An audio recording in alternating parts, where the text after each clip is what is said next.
Okay. In this video, ituturo ko po sa inyo yung paano nyo magagamit yung Zoom application to your advantage. Itong Zoom application po na to ay makakatulong sa atin na makapag-conduct ng online huddle or online meetings with our teams, or normally po ginagamit din to sa mga empleyado, corporate, mga taga-corporate.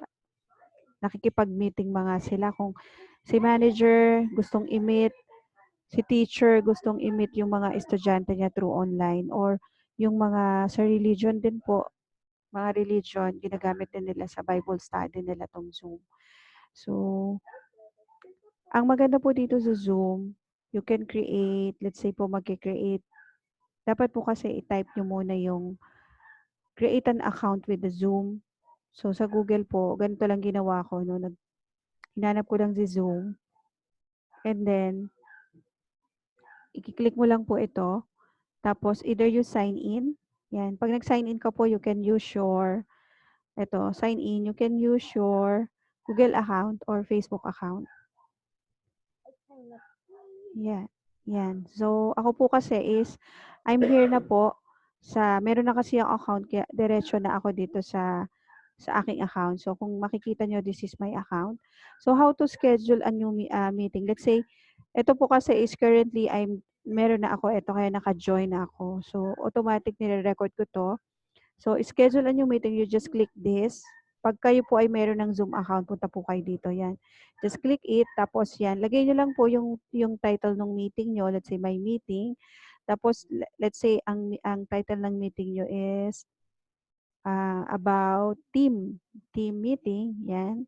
Yan. Pangalanan. Tapos yung date, yung oras po at kung kailan kayo magmi-meeting. No? So, sabi dito, 40 minutes lang po yung free, and hanggang ano po siya, 100 person pwedeng mag-join.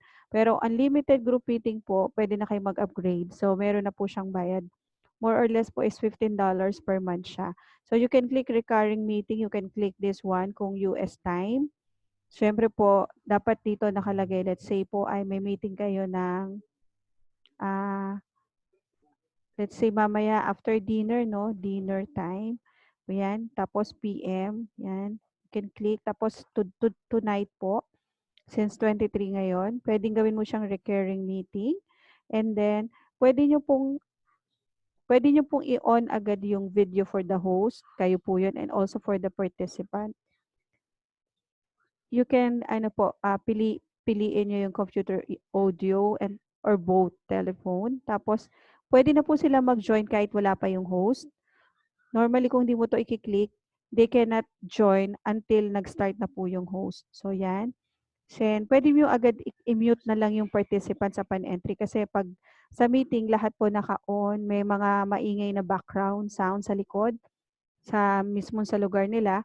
So, medyo maingay, pwede nyo siyang i-mute. And then, you can automatically record the meeting. Yan. And then, you click save. So, pag na-save na po siya, ang gagawin nyo lang po is, you copy this one, itong ito po yung ibibigay nyo sa kanila.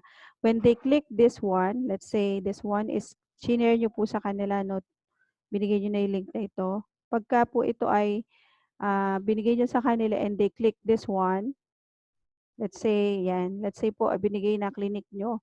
So, ibig sabihin po, lalabas na ini-invite nyo sila to join. So, kung wala pa po silang Zoom, they have to download the Zoom. Yan. Download. Siyempre, kung may account ka na, mag-o-open po ito. Kung meron na siyang Zoom, mag-o-open. This one will be open. And then, makaka-join na siya.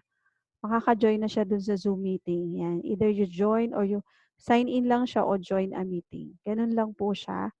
And kung pwede na po kayo mag-start mag-huddle. Remember po that this is the time na makakatulong ng malaki si Zoom. Digital naman na tayo because of the COVID.